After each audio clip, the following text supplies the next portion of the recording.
Hi, good afternoon, good morning, good evening, wherever you are. You're all welcome to my YouTube channel. My name is Habiba and I am a registered mental health and substance use nurse living in Canada. It's another episode on PMH by Abby. So I'll start by saying most of us do have breaks in our workplaces or in our schools. And the question is why? Probably to restore our lost energy, get refreshing back, to be able to have great productivity. Right or wrong? I'll get the comments in the comment section. Okay, so that's what's prompting this discussion. I am of the opinion we do need a break with our digital devices. Yes, I said so. We do need a break, and that's because we need to also guide our mental health. Over reliance on our digital devices and on the internet is not going to make us have a healthy mental health. So it's important to take a break. That's what I mean. And that doesn't mean absolute abstinence. No. What it means is maintaining a balance.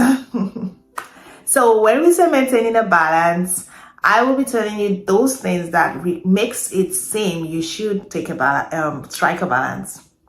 So what are those things? Many studies have confirmed that overstimulation with our digital devices and the internet can cause stress, anxiety, and depression. I'll tell you how it can cause stress. Some people would agree with me that there are reels on so many media platforms. Some people experience social value and social currency. I'll tell you how that works. And some people experience online bullying, online harassment, and online violence. So with the reels, there are some individuals who would usually post very lovely selfies. Of course, that's how lovely they are. And then there are some that will post very glamorous videos, ostentatious lifestyles, and that's what they want. No stress. And then there are some people that are behind the scenes watching all of this and wondering, why is my own like this? So there's some people wondering how worthless they are and how poor or much of a low self-esteem they have due to the comparisons of themselves with these people. That's going to affect their mental health, unfortunately. So that's how the reels affect some people. And well, I have to mention those posting there.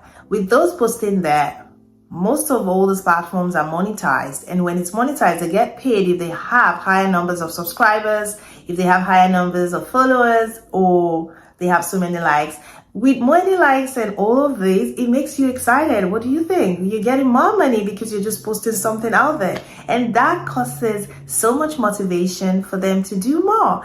And apparently there's this constant attachments with your digital devices to keep posting and checking how many likes, how many views, and somehow it becomes so distressing. I mean, the stress associated with it, anxiety, panic attacks. Some people even lose themselves. There are some people that actually put products out there for sale or their businesses out there, but if they're not getting so many likes and all of that, what happens is they remove it. What does that mean? The society is creating a value for what you have? What if what you have is actually more valuable than the society thinks? So the question is, how much of ourselves are we losing in the face of what is out there? It's up to you to answer. It's subjective.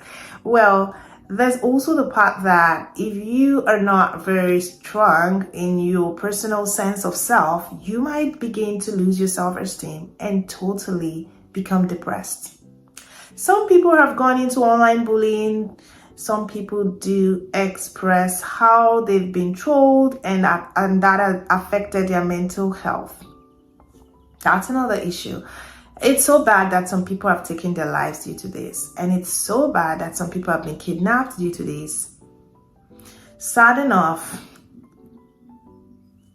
censorship is not the final solution. That's not what I'm talking about here. We have enough censorship about many things, right? But the question is, how best are we also taking care of ourselves if we don't take a break? So take a break as needed. Well, what are the benefits of taking a break? Number one, it's going to boost your mood. Number two, it's going to reduce your risk of anxiety. It's going to reduce your risk of loneliness. It's going to reduce your risk of panic attacks. It's going to reduce your risk of depression. It's going to reduce your risk of stress. And lastly, it's going to promote your mental health and well-being. Now we're going to go straight into it. How am I going to take a break? Number one will be to first identify that you need a break. If you can identify that you need a break, then you're already recognizing that something has to be done fast. And, what has to be done will be just taking a break. It's as basic as that. Because you'll be able to understand why you're doing it, and you'll definitely do it well. So focus on your focus. Do what you need to do to get restored in your mental well-being. And the next thing will be to be able to sieve what you watch, especially with regards to graphics. So many bad news are out there. I mean, you should be informed about what is going on around you. I have to stay connected with the news, of course. But then if you constantly expose yourself to all bad news every day, every hour, you're likely to increase your chances of having PTSD.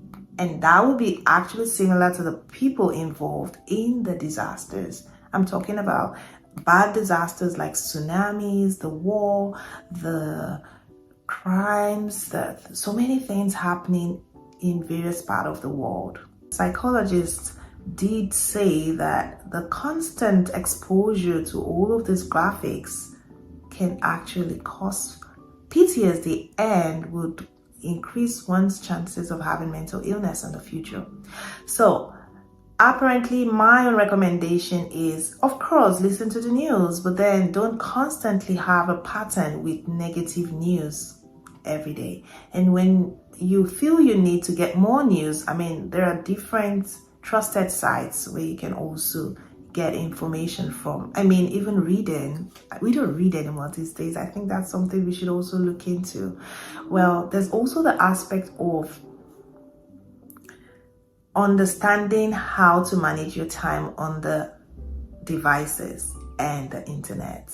As much as some of us have our business in there, talking about content creators and so many products that are being sold here, it's also important to know that we need to have a break. I mean, this need for self-care to be more productive. So the time now depends on the individual. You want to spend just 20 minutes, you might just want to spend just 2 hours, whatever works for you. Just make sure you're creating time management and understanding the need for self-care. Then lastly, I would say creating an online experience. That's what I would take from this.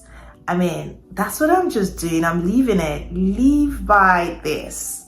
Not just be a product. Don't just be enslaved as a product of all of this digital stuff and internet going on. I mean, when you live your own experience, it's not only about giving people value, but you also have a sense of gratification.